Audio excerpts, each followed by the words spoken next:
All right, it is transfer season across college football, and there have been several Bulldogs who have decided to enter the transfer portal this month in hopes of finding another opportunity somewhere else in college football. But my big question, and what I'm going to talk about in this video, is how many of these guys matter? How many of these guys would have made a significant impact at Georgia next year if they were to have stayed one more year, right?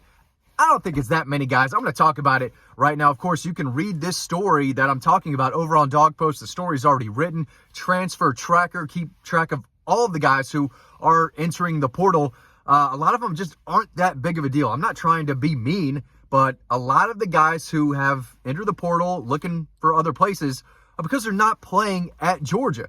One of them is Marvin Jones Jr. Now, he did play. I'm not going to say he hasn't been playing. He actually played, feels like, more and more throughout the 2023 season.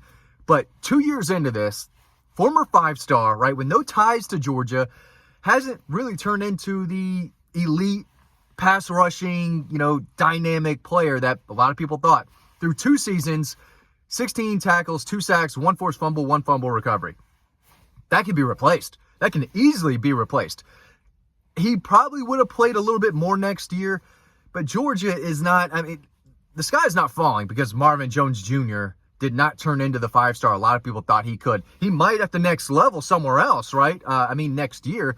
But at Georgia, he was okay. He was fine. He didn't have crazy production.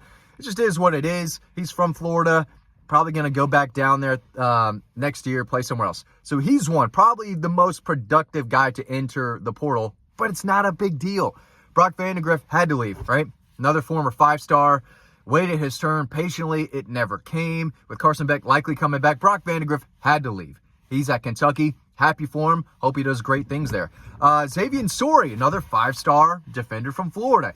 Didn't pan out. Now, this is a guy who battled through injuries, right? And he played significantly last year. He was productive, but he wasn't a game changer. This is not some elite linebacker who lived up to his potential, right? He was a former 5-star, but he was raw. He was big, talented, could run and could hit, and started to play better throughout his Georgia career, but Georgia's not going to miss him next year. They're just not. And again, I'm not saying that because I cover the Dogs. I'm trying to put a positive spin on everything, but through 3 years, it's not like Xavier Sori was this big-time productive player, right? Not a big deal that he's entering the portal. That's the truth. It's not opinion, it's just a fact. Not a big deal. Nyland Green, a guy who I was very high on in high school, still think he could be a productive player somewhere else. Long, athletic, had multiple opportunities to win a starting role. Kamari Lassiter passed him. They were in that same class, though. And then Dalen Everett kind of passed him on the depth chart. Then Julian Humphrey was playing more. Nyland Green had to go, and I think he's a good player. I hope it works out somewhere else. But Nyland Green entering the portal, not a big deal. It's not really a loss. It's just not. So he's gone. C.J. Madden. You're probably thinking, who? Who? C.J. Madden was in the 22 class, I believe, was one of the lower-ranked guys they signed in that class. I always thought it was a questionable take. I watched him at Cedar Grove. Nice high school player. He looks the part. He's a big physical kid. But I never thought he was Georgia good. And as we've seen, couldn't sniff the field much, and he's having guys pass him already. He knew he had to go. He did. It's not a loss. Not trying to be mean, but it's not a loss. Jackson Meeks, a nice little receiver, right? Well, he's not little. He's kind of big, and he's a possession type, and I still think he could be good. He's going to Syracuse, and he's going to play at Syracuse. Could be an impact player at Syracuse. He was not going to be an impact player at Georgia next year. He just wasn't. Not a big loss. Hope the best for him, because a lot of people were really high on him when he got to Georgia. Just couldn't see the field, and he probably wasn't going to see the field much next year. A guy who could, though, this is a guy who I think is somewhat of a loss. Yazid Haynes. The staff loved him. He was one of the more underrated, kind of lower-ranked guys in that 23 class last year. Was a freshman. I think caught a couple passes. 6'1" with burst and explosion. I thought he was a guy who could have helped Georgia next year as a sophomore. Decided, you know what? I don't have ties to the state. I don't know if it was homesick or just him thinking he had a better opportunity elsewhere. Understandably, both, right? He entered the portal. Not an immediate big deal loss, but a guy who I still think could have helped this team. The staff was really high on him. I don't think they were super thrilled when he said, hey, I'm bouncing. I'm out of here. See you later. Somewhat of a loss, I'd say. Mekhi Muse.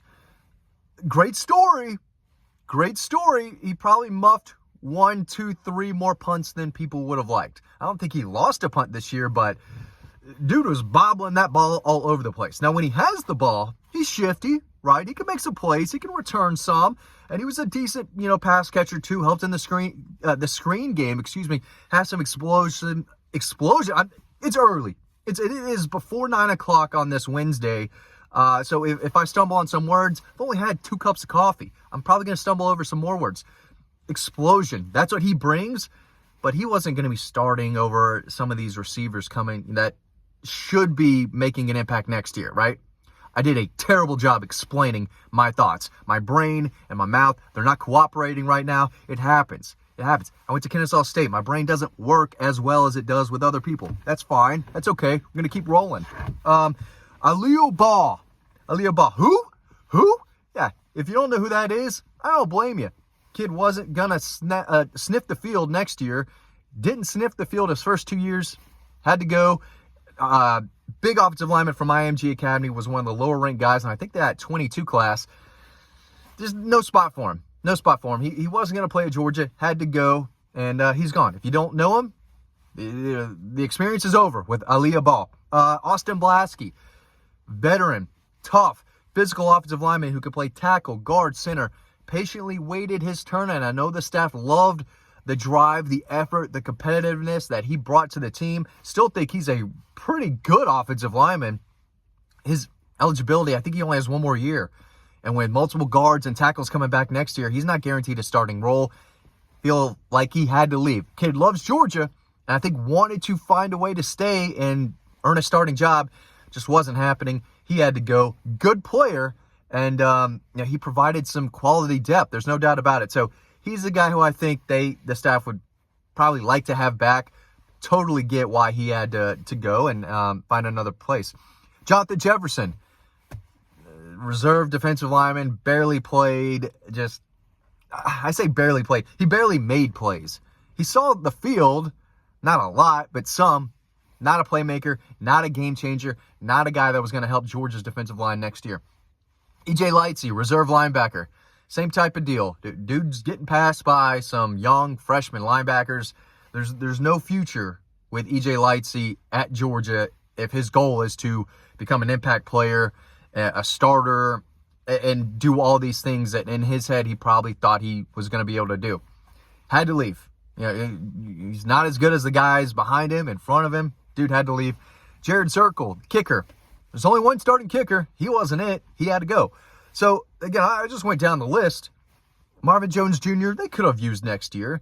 Is he a game changer? No. Has he turned into the 5-star a lot of people thought? No. Same with Xavier Sori. Nice little player. Played here and there. Made some tackles. I don't think the Georgia staff is crying about it. That he's leaving. They're not thinking about him anymore. Brock Vandegrift. Kid loved Georgia, and I think he got a degree in something. Hunting, fishing, something. That was a joke. Smart kid, great kid. Still think he has the potential to be a solid starting quarterback in college football, and I hope he does at Kentucky. But my grand point, as I close my laptop, and again, you can read that story over on Dawg Post by signing up to that free newsletter. That link is down below. But so far, we have not seen a real impact player hit the transfer portal. Not like last year when A.D. Mitchell left. Not the year before that when Jermaine Burton left. We'll see. The portal is still open. But so far, Georgia's done a good job of keeping their impact guys, keeping their starters from leaving elsewhere. And, guys want to play. You go to college football so you can play. And at the end of the day, you got to find a spot that is best for you. And that's why I am totally cool with the transfer portal, because it gives these guys another opportunity. Not everything is rainbows and something else. I forgot the saying, rainbows and something, sunlight, whatever it is. It's not always pretty is what I'm trying to say. And for a lot of these guys, the writing is on the wall. They have to leave if they want to play and earn a starting job and get some NFL scouts looking at them, right? can't stay at Georgia forever. And a lot of these 5-stars think they're going to come in and be a superstar, and then they have to figure out how to compete, how to work. A lot of these kids don't know how to compete. They're physically gifted. They're naturally talented and athletic. And a lot of these guys, they just roll through kids at the high school level. A lot of them don't know how to work and don't know how to compete. I'm not trying to be the bad guy. It's a fact. I talk to a lot of people. I watch football with my eyeballs, and I watch these kids in high school. It's part of my job. A lot of them don't want to earn it and beat out someone. Unfortunately, a lot of kids and just people in general these days want things handed to them. I'm not trying to sound like the old guy, complaining about the young generation. It's just, I think it's kind of a fact. I don't want to go down that path, right? But I think you know what I'm saying. And I appreciate y'all watching this video. You can read more about this over on Dawg Post. Stumbled over my words a good bit, but we powered through it. And I appreciate y'all watching, and I hope to see you over on the website.